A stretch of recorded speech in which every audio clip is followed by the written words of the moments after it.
ओम जगदीशाय नमः।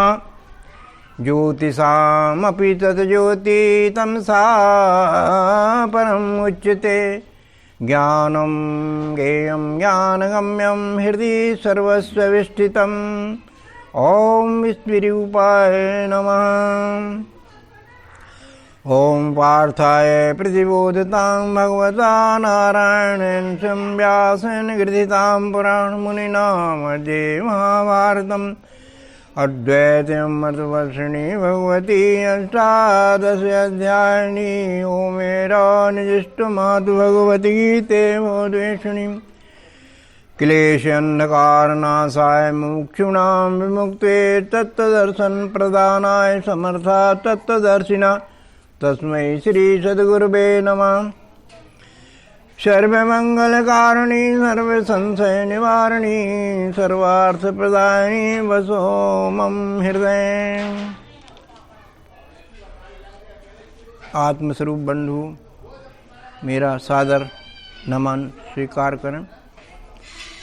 श्रीमद् भगवद गीतोपनिषद के प्रथम पात्र, जैसा कि आप जानते हैं, आंध्र नृप राजा धृतराष्ट्र थे। उनका एक रण वृत्तांत वाहक दूत संजय था। उसकी 18वें अध्याय के अंतिम श्लोक में उसके द्वारा कही गई अनुभूति से हम सभी परिचित हैं। ये अनुभूति गीता जी के महत्व को अच्छी तरह परिभाषित करती है।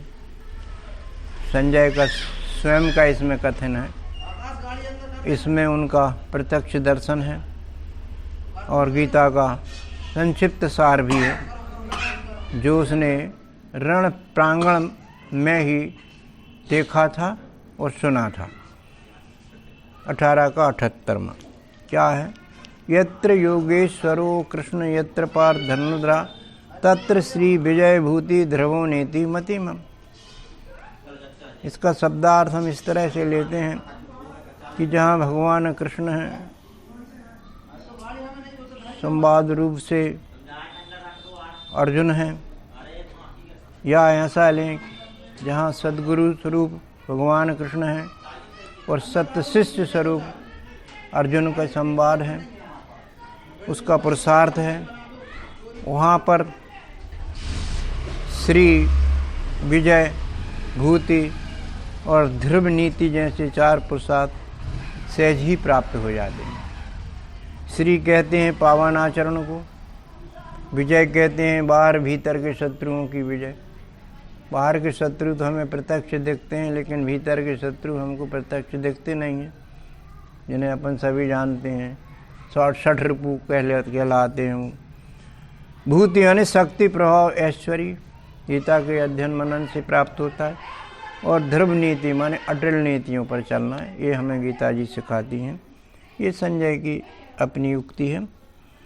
बंधुओं, महामुनि श्री कृष्ण बादरायण वेद व्यास जी ने जो कृति लिखी है, आध्यात्मिक ग्रंथ के रूप में विश्व की महान अद्वितीय कृति है, जो उनके महाभारत ग्रंथ के भीष्म पर्व से संग्रहित की गई है। इसके 18 अध्याय हमें 18 तरह के योग से परिचित कराते हैं। तो आज हम अध्याय 6 के आत्मसंयम योग के श्लोक को लेते हैं। 17वें और 22वें पर विचार करते हैं, अपनी विवेचना लेते हैं, विचार करते हैं। 17वां है कि युक्त आहार विहारस्य युक्त चेष्टस्य कर्मसु युक्त स्वप्नावबोधस्य योगो भवति दुःखया। युक्त माने नियमित, उचित, निश्चित हिसाब से आहार लेना। विहार मन चलना फिरना, व्यवहार करना युक्त हो। युक्त कर्मों में चेष्टाएं की जाएं और युक्त रूप से सोया जाए, जागा जाए। ये सब करने से हमारा दुखहारी योग सधता है। ये हुआ शब्दार्थ। अब हम इसके भावार्थ पर और लक्ष्यार्थ पर विशद जानकारी लेते हैं। इसी बात को नवम बुद्ध अवतारी भगवान नारायण भगवान आनंद जी चेतन ने अपने अनुष्टुप छंद से इस तरह कही है। युक्त आहार विहारी जो युक्त ही कर्म आचरे, युक्त है जागना सोना उसका योग दुख हरे। तात्पर्य, हम इन पांचों बातों से युक्त व्यवहार के नित्य योग करें, सुखी रहें, स्वस्थ रहें। बंधुओं, हम हमारे स्वस्थ निरोग सबल शरीर से ही सांसारिक काम कर सकते हैं। सांसारिक काम ही नहीं, ब्रह्म लब्धि भी प्राप्त कर सकते हैं। इसमें इतनी क्षमता है, इसमें इतनी साधन संपन्नता है। चरक सूत्र का मंत्र कहता है, धर्मार्थ काम मोक्षाणाम आरोग्यम मूलम उत्तमम, रोगा तस् अपहर्तारा श्रेयसो जीव तस्य का। जैसा कि आप सभी जानते हैं कि धर्म अर्थ काम मोक्ष ये 4 पुरुषार्थ मानव जीवन के लिए निश्चित किए गए हैं। धर्म अर्थ और काम ये 3 साधन हैं और चौथा मोक्ष जो है वो साध्य है। ये सही संपन्नता करने के लिए आरोग्य, व्यक्ति का आरोग्य होना बहुत ही आवश्यक है। रोगों के द्वारा जिसका अपहरण हो गया हो उसके जीवन में तो कुछ भी श्रेयस्कारी तथ्य नहीं बचता है। फिर तो ये 4 पुरुषार्थ करने की बात कहाँ से आएगी, नहीं कर पाएगा। सिद्ध है कि सबसे महत्वपूर्ण प्रथम कर्तव्य हमारा है कि हमें अपने शरीर को स्वस्थ रखना चाहिए, बलवान रखना चाहिए। बात बिल्कुल सही है, गलत नहीं है। किसी रचनाकार ने कहा कि पहला सुख निरोगी काया, दूसरा सुख घर में हो माया, तीसरा सुख पुत्र आज्ञाकारी, चौथा सुख सुलक्षणा नारी। निरोगी काया बनाए रखने के लिए 5 सूत्र विधि से व्यास जी महाराज ने 6वें अध्याय के 17वें श्लोक में हमारे सामने रखे हैं। इनको समझ करके चलना हमारे कर्तव्य के अंतर्गत आता है। श्लोक का पहला सूत्र क्या है? युक्त आहार, फिर है युक्त विहार, युक्त कर्म चेष्टा, युक्त सोना और युक्त जागना। ये सभी सूत्र शरीर को आत्मलब्धि योग पाने के लिए योग्य कहे गए हैं। इन 5 को जब हम अयुक्त तरीके से लेंगे तो सांसारिक उपलब्धि भी नहीं हासिल कर सकते और रोगों के बंधन में अलग से बंध जाएंगे।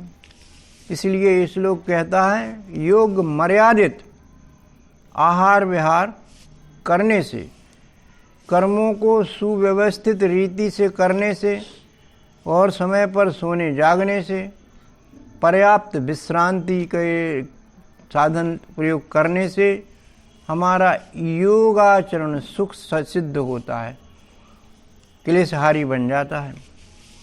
बंधुओं, 5 प्रकार के क्लेश हमारे जीवन में परेशानियां पैदा करते। पहला अविद्या का क्लेश। अविद्या माने अज्ञान, ना तो शब्द ज्ञान, ना विज्ञान, ना सत्संग। दूसरा है राग आसक्ति का, शरीर पर होती राग आसक्ति, भोगों पर, धन पर, परिवार आदि पर होती रहती है, ये भी क्लेश है। द्वेष, किसी से राग होता तो द्वेष भी होता है। घृणा करना इसमें आता है, पसंद ना करना आता है, भेदभाव करना, जलना कुढ़ना आदि। चौथा अस्मिता जो है वो भी क्लेश है।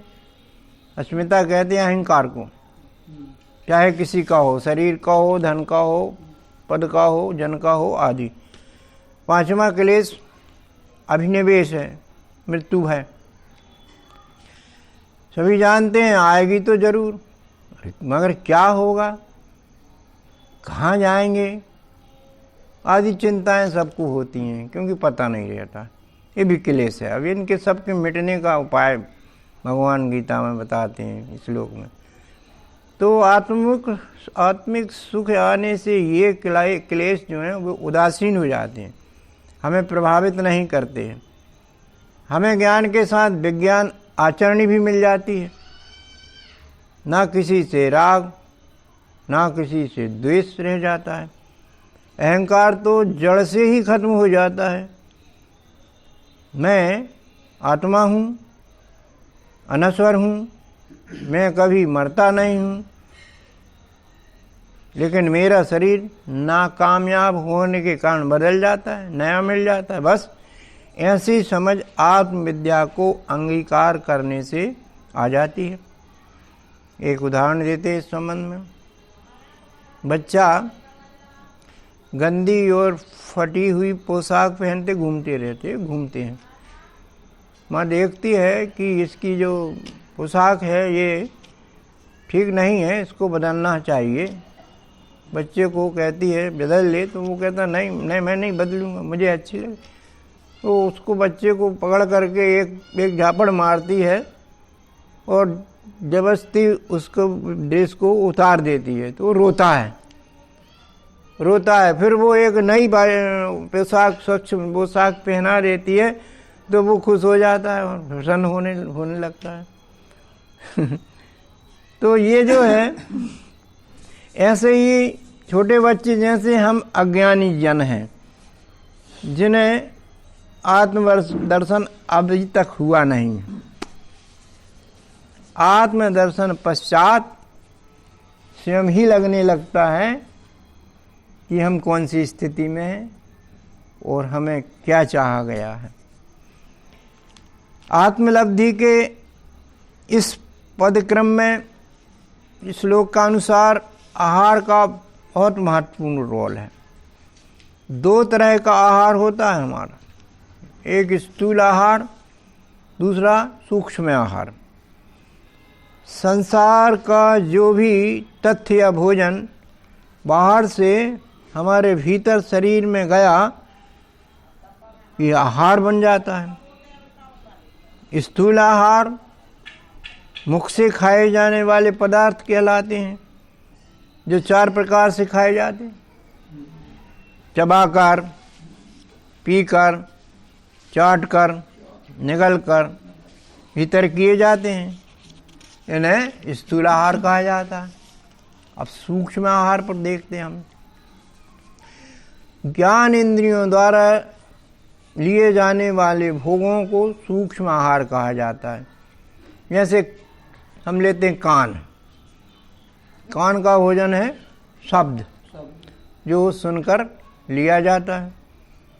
हमारी आंखें रूप का भोजन करती हैं देख करके, नाक गंध का भोजन करती है सूंघ करके, और जिह्वा स्वाद का भोजन लेती चख करके। हमारी त्वचा छू करके स्पर्श का भोजन लेती है, और हमारा जो छठी इंद्री कहा जाता है मन का भोजन होता है विचार, और विचार वो सोच करके ग्रहण करती है। इस तरह ये भोजन करते हैं।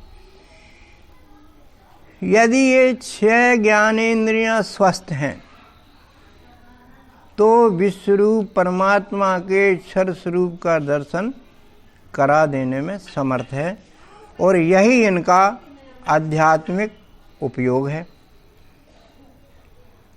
इनको संयम से चलाना चाहिए, गीता का श्लोक कहता है। महात्मा गांधी के 3 मंदिर, एक कान बंद किए हैं, दूसरा आंखें बंद किए हैं, और तीसरा मुंह पर उंगली रखे। जिससे इन बंदरों को मैंने देख कर के फिल्मी दुनिया वालों ने एक फिल्म का गीत बना दिया, धर्मेंद्र का उसमें रोलिंग थी, हमने देखा था। गाना बहुत अच्छा है, वो फिल्मी गाना है। कैसा है देखिए।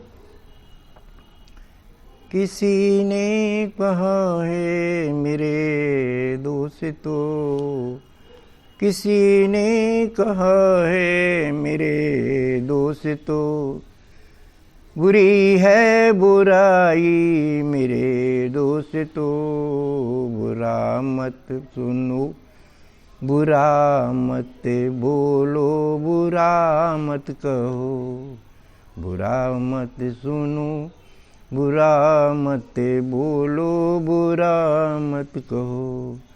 बुरी है बुराई मेरे दोस्तों।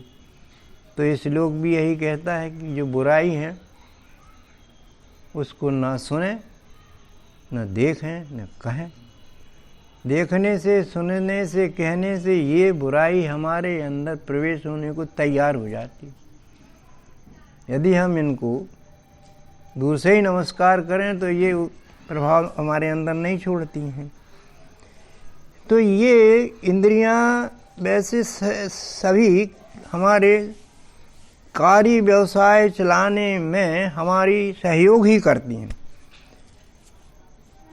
लेकिन श्लोक कहता है इनके भोजन हमें युक्त रखना चाहिए, उचित रखना चाहिए, मर्यादित रखना चाहिए। और लेना ही है भोजन तो अनासक्त भाव से भोजन दिए जाएं, कर्तव्य भाव से इनका उपयोग किया जाए, उपभोग ना करें। उपभोग करने से ये अस्वस्थ हो सकती हैं और शरीर को सुख दुख द्वंद्वों की झंझटों में भी फंसा सकती हैं। इसलिए इनका भोजन सात्विक होना चाहिए, सतुगुणी होना चाहिए। अध्याय 17-18 श्लोक सतुगुणी आहार के बारे में कहा है भगवान ने। आयु सत्वबल आरोग्यम सुख प्रीति विवर्धना रस्याय स्निग्धाय स्त्राय आहारा सात्विक प्रिय। सतोगुणी भोजन लेने से आयु निरापद होती है। आयु तो निश्चित है लेकिन निरापद रहेगी, दुख तकलीफें उसमें नहीं रहेंगी। और सत्वबल बढ़ता है, आने आध्यात्मिक ग्रंथ सत्संगों में रुचि पैदा होती है, आरोग्यता संभलती है, सुख और प्रीति को ये सात्विक भोजन बढ़ाते हैं। रसयुक्त स्निग्ध स्थिर रहने वाले आहार सात्विक आहार कहलाते। उत्तम स्निग्ध मधुर भोजन लें हम, मिठाहारी बने, 2 भाग अन्न से अपने पेट में डालें, 1 भाग जल से भरें और 1 भाग वायु के लिए छोड़ दें। ये मिताहार के लक्षण हैं। ये सात्विक प्रेमियों को सतुगुणी भोजन पसंद होते हैं। कुछ राजसी लोग रहते हैं, उनके भोजन अत्यंत खट्टे होते हैं, नमकीन, उष्ण, तीखे, दाह पैदा करने वाले होते हैं। इन्हें लें मगर कम लें, क्योंकि ये दुख और सुख प्रदान करने वाले होते हैं। लिमिट में लें, लेकिन तामसी भोजन बिल्कुल ना लें, ये शास्त्र मना करते हैं।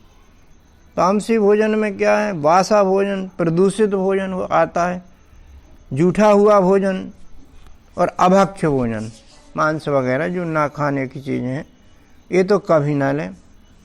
हमेशा पवित्रीकृत भोजन ही लें और वो भी प्रसाद के रूप में खाएं, न्यूनाधिक ना लें। न्यूनाधिक माने ना बहुत कम ना बहुत अधिक। अति तो किसी भी भोजन की ना करें।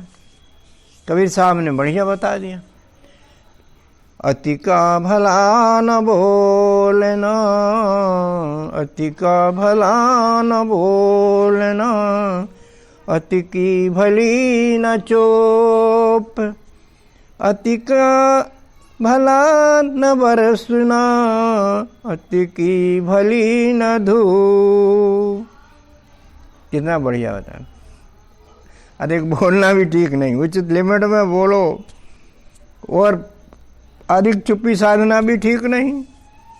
जैसे पानी ज़्यादा बरसे वो भी ठीक नहीं, और ना बरसे वो भी ठीक नहीं। तो अति सर्वत्र वर्जित, सीमित या उचित ही काम व्यवहार में लेना चाहिए। ये हमें स्वस्थ और सबल बनाते हैं।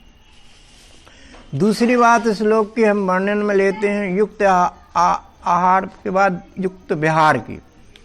विहार माने शरीर मन बुद्धि को क्रियाशील बनाए रखना, शरीर को घुमा फिराकर ताज़ी शुद्ध हवा, पानी, भोजन आदि दिलाएं। मन को अच्छी सोच विचारने में क्रियाशील रखें और बुद्धि को आध्यात्म ज्ञान विद्या प्राप्त करने में क्रियाशील रखें। तो ये सभी स्वस्थ रहेंगे, बलवान रहेंगे, निरोगी रहेंगे, सुख प्रदान करेंगे। ये सब बातें हमारे हाथ में ही तो हैं। तीसरी बात युक्त कर्म चेष्टा की आती है श्लोक में। कर्म को समझते हैं। कुछ क्रियाफल उपलब्धि को कर्म कहते हैं। एक वस्तु का स्थानांतर करना भी कर्म है। कर्म का करने वाला जब कोई क्रिया करता है तो जो भी उपलब्धि होती है वह कर्म हो गया, जिसका फल मिल जाता है। बंधुओं, हम कई प्रकार के कर्म जीवन में करते हैं। सब कर्मों के अलग अलग हेतु भी होते हैं। जैसे शरीर के कर्म, स्वयंभू कर्म, सांस लेना करना नहीं पड़ता, ऑटोमेटिक होती है। भूख लगना, वो भी। उत्सर्जन करने का दबाव, वो भी आता है स्वयंभू। ये कर्म अपने आप हम में होते हैं, इन्हें करना नहीं पड़ता। ये शरीर के स्वयंभू कर्म कहलाते। कुछ शरीर के शरीरगत कर्म होते हैं जो हमें करना चाहिए, पोषण करना चाहिए, रक्षण के लिए किए जाने वाले कर्म करना चाहिए, जैसे भोजन, पानी, दवाएं, व्यायाम, आराम आदि शरीर को स्वस्थ रखने के लिए करना पड़ता है। तीसरे प्रकार के कर्म इससे बाहर के होते हैं, जिन्हें हम परिवार के कर्म कहते हैं, समाज राष्ट्र के लिए किए गए कर्म। ये तीसरे प्रकार के कर्म हैं। ये हमें इन लोगों के द्वारा दिए गए अधिकार और कर्तव्य के रूप में करना पड़ते हैं। तो ये सारे कर्म संसार प्राप्ति एवं शरीर के दुरुस्त रखने के लिए किए जाते हैं और इनका करना अनिवार्य भी है। स्वयंभू कर्म छोड़कर ये काम शरीर की प्रकृति से ही होते हैं। प्रकृति जो चाहती है वो हम करते हैं, परंतु इनको करने में हमारी चेष्टाएं श्लोकानुसार अनुचित न हो। चाहे शरीर के काम हो, चाहे समाज परिवार के काम हो, अयुक्त ना हो, युक्त हो, उचित हो, हमारे सहित सभी का भला करने वाली हूँ। ये वर्जन लागू रखें, संभलें और सदे रहेंगे। गीता और रामायण दोनों में युक्त कर्म वर्ण कर्मों कहा गया है। वर्ण माने पिंड में स्वभावतः होने वाले गुणों को वर्ण कहते हैं। जो 3 गुण के 4 वर्ण बनते हैं, जो अपन कहते हैं समाज में ब्राह्मण हैं, क्षत्रिय हैं, वैश्य हैं, शूद्र हैं। सामान्य लोग इनको जातियों की कल्पना करते कि ये जातियों के वर्ण हैं, लेकिन अध्यात्म में, गीता में भी वर्ण जो होते हैं वो जातियों से अलग होते हैं। स्वभाव गुण वर्ण जो पिंड जन्म से ही पैदा होते हैं उसको लेकर के। तो ब्राह्मण अपन उसको माने, चाहे कोई जात में हो, सतोगुण प्रधान पिंड है वो ब्राह्मण है। जिसमें उत्तम रजोगुण प्रधानता है वो क्षत्रिय है, और जिसमें मध्यम रजोगुण प्रधानता है वो वैश्य है, और शुद्ध तमोगुणिता प्रधान शूद्र की श्रेणी में आते हैं। तो गीता के 18वें अध्याय में इन चारों वर्णों के स्वाभाविक कर्म दिए गए हैं, पढ़ सकते हैं हम अध्ययन करके अपने वर्ण के गुण कर्मों की पहचान इनसे कर सकते हैं। गीता का 18वें अध्याय का 45वां श्लोक इनको करने की इजाज़त देता है। क्या कहता है? स्वे स्वे कर्मणि अभिरता संसिद्धिम लभते नर। अपना अपना काम मन लगाकर करने से पूर्ण सुख शांति मिलती है और संसारी लक्ष्य भी हमारे पूरे होते हैं।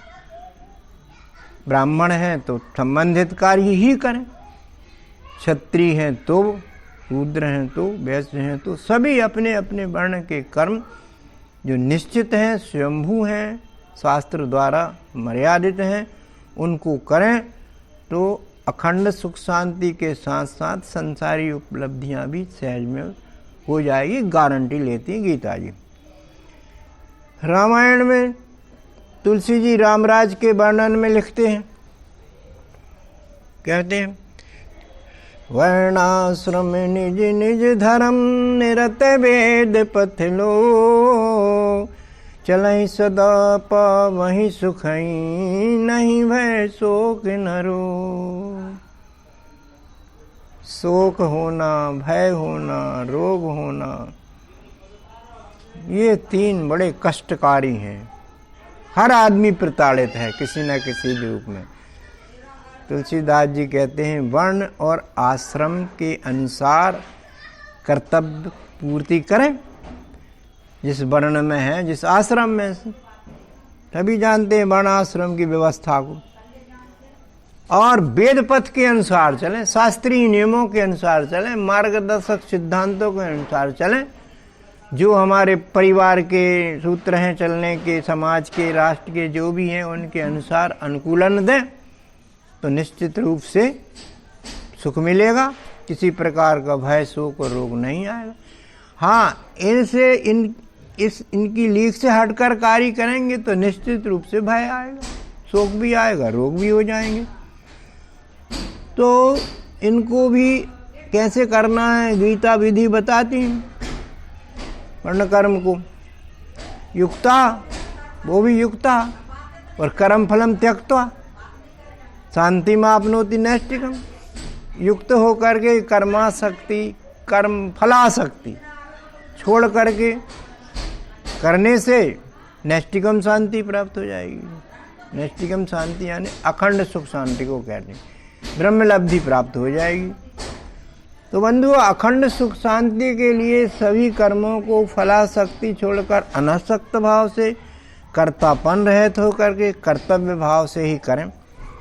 यही हमारी कर्म मार्ग में सही चेष्टाएं मानी जाएंगी, जो सुख शांति प्रद रिजल्ट देंगी। चौथी बात श्लोक की देखते हैं हम, युक्त स्वप्नावबोधस् की चर्चा करते हैं। शरीर का सोना जागना कार्य व्यवहार की संपन्नता के लिए ये स्वयंभू क्रियाएं हैं। स्वयंभू ना होने देना और इन्हें अपने अनुसार गति देना बिल्कुल युक्त नहीं। नींद आ रही हो जगा रहे हैं, या जब सोना चाहिए जब जग रहे हैं, ये युक्त नहीं है। अधिक जागना या अधिक सोना अयुक्त है। ना कम ना ज़्यादा सोना जागना वर्जित है।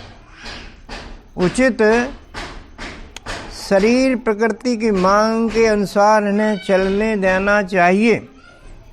अध्यात्म की दृष्टि से सोना जागना देखें हम साधु असाधु का, युक्त अयुक्त पुरुष किस तरह से सोते जागते हैं। दूसरे अध्याय का 69वां श्लोक, या निशा सर्वभूतानां तस्यां जागृति संयमी, यस्यां जागृति भूतानि सा निशा पश्यते मुनि। इसमें युक्त अयुक्त माने साधु असाधु पुरुषों का सोना जागना बताया। युक्त संयमी पुरुष सामान्य प्राणियों द्वारा लिए गए भोग विलास में सोते हैं, उनकी यह रात्रि है। ब्रह्म ज्ञान में वो जागते हैं, उनके लिए यह दिन है। और भोगी पुरुषों के लिए ब्रह्म ज्ञान रात्रि के समान है, जिसमें वो सोते, और भोग विलास करना इनका दिन है, जिसमें वो जागते हैं। तो योगी जो है वो युक्त आत्मा है, उसका सोना जागना दोनों आत्मज्ञान पाने के लिए ही होते हैं। अभी तक जितनी बातें कही गई, युक्त भोजन की, युक्त व्यवहार, युक्त कर्म आरूढ़ की, युक्त सोने जागने की, इनसे दुखों को हरने वाला दुखहारी योग बनता है। इसमें शरीर का कष्ट, शरीर को कष्ट रहते, मन को दुख, और बुद्धि के राग द्वेष सभी उदासीन हो जाते हैं। परमात्मा लाभ प्राप्त करने की योग्यता प्रबल हो जाती है। जिसका सुखद परिणाम अनुभव साधक योगी पाता है। 6वें अध्याय के 22वें श्लोक में। अब श्लोक बदल रहा है। यम लब्ध्वा चापरम लाभम मन्यते न अधिकम तथा यस्मन् स्थितो ना दुखेन गुरुनापि विचालिते। जिसको प्राप्त करके दूसरे लाभ फीके लगने लगते हैं, जिसमें स्थित होने से बड़े से बड़े दुख का भी मुकाबला करने की शक्ति आ जाती है, वह क्या है उसको समझना पड़ेगा। इस श्लोक में यम वर्ण आया। यम माने सर्वनाम शब्द है, जिसका संकेत परमात्म ज्ञान से है, परमात्म लाभ पाने से है। जिस आत्मधन को पाकर योगी संसार और शरीर की भोगासक्ति जन्य लाभ को छोटा और तुच्छ मानने लगते हैं। यह आत्मलाभ पाने का सुख बुद्धिग्राह्य है, अतीन्द्रिय है, इंद्रियों के बिना प्राप्त होने वाला लाभ है। मन इंद्रियां तो इस सुख का लाभ प्राप्त करने में असमर्थ हैं। यह सुख बुद्धि द्वारा अनुभूत होता है। यह बुद्धि विषयों में भटकने वाली नहीं होती, यह तो आत्मा की सहधर्मिणी होती है, जो जीव को योग सुख में पहुंचाती है। समझ की बात यह है कि भोग सुख तो नाशवान है, नाशवान है, आने जाने वाले भी हैं, इन्हें क्या पकड़ना, ये समझ बुद्धिमानी की समझ है। गीता 5 का 22वां श्लोक कहता है, यही स्वयं स्पर्श जाब होगा दुख ये न येवते आदिवंत वंता कौनते न तेसु रमते बुधाए। ये जो आने जाने वाली भोग है इंद्रियों के, ये इनका शुरुआत होता है तो ये चले भी जाते हैं। आते हैं तो सुख प्रदान कर जाते हैं, चले जाते हैं दुख प्रदान कर जाते हैं, या अधिक ले लेते हैं तो दुख प्रदान कर जाते हैं। तो बंधुओं, इनसे प्राप्त सुख खंडित सुख है, अल्प है, दुखदायी है। आत्मयोग की सिद्धि से प्राप्त होने वाला सुख अखंड सुख होता है। एक बार मिल जाए तो फिर जाता नहीं है। आत्मन्ये च संतुष्टे तस्य कार्यम न विद्यते। एक बार आत्मतुष्टि हो जाए तो सब कार्य हो गए समझो। अध्याय 7:2 भगवान कृष्ण अर्जुन के प्रति कहते हैं, ज्ञानम तेहम सा विज्ञानम इदम वक्ष्यामि अशेषता यत् ज्ञात्वा न इह भूया न ज्ञातव्यम अवशिष्यते। मैं तुझे वह ज्ञान देता हूँ, विज्ञान सहित दूंगा, जिसको जान करके तुझे कोई दूसरा ज्ञान जानने की आवश्यकता ही नहीं रह जाएगी। वह कौन सा ज्ञान है? भगवान ने इसको विश्वरूप दर्शन का ज्ञान कराया था, जिसको जान करके अर्जुन ने कर्मारूढ़ी शुरू कर दी थी। क्षत्रित्व का द्रोहण हो गया था तो उसने क्षत्रित्व को ब्राह्मणत्व में बदलने की चेष्टा की थी। भगवान ने उपदेश दे करके उसको खड़ा कर दिया युद्ध करने के लिए, और उसने युद्ध किया, धर्म युद्ध। तो यह परमात्म दर्शन ज्ञान विज्ञान जन्य है। सद्गुरु एवं सरस्वती के सहयोग से, सद्गुरु और सरस्वती के सहयोग से जीव अपने निज स्वरूप का यथार्थ दर्शन करता है और आत्म सुख पाता है। यह सुख जीव का अंतिम सुख होता है। इससे बढ़कर के विश्व का कोई सुख नहीं है। परंतु गीता जी कहते हैं कि बहुनाम जन्म नाम अंत्य ज्ञानमान माम प्रपद्य। ज्ञान से ही इसको प्राप्त किया जाएगा, चाहे कितने ही जन्म लग जाए आपको। दुर्लभ तो है मगर असंभव नहीं है, और मिल जाए तो 6:22 में भगवान कहते हैं कि यस्मिन् स्थितो ना दुखेन गुरुणापि विचाल्यते अत्र स्थिता तत्वता ना चलती। तात्पर्य, साधक अद्भुत अखंड आनंद में इसको प्राप्त करके तल्लीन हो जाता है और बड़े से बड़े दुखों में भी कभी विचलित नहीं होता, परमानंद पाता है। इसलिए निष्कर्षता कहा जा सकता है 13 का 11 क्या संकेत देता है? अध्यात्म ज्ञान नित्यत्वम तत्व ज्ञानार्थ दर्शनम एतद् ज्ञानम इति प्रोक्तम अज्ञानम यथा अन्यथा। अध्यात्म ज्ञान ही ज्ञान है, बाकी सब अज्ञान है। और नित्य स्वरूप जो परमात्मा है उसको तत्व से दर्शन करना ही अध्यात्म ज्ञान है। अध्यात्म ज्ञान में आना चाहिए, श्लोक संकेत देता है। तो बंधुओं, आज चर्चित दोनों श्लोक हमें कुछ शिक्षाएं देते हैं। क्या देते हैं? संकेत देते हैं। नंबर 1, तत्व विद्या प्राप्ति की युक्ति जानने के लिए तत्वदर्शी सद्गुरु की खोज करना चाहिए।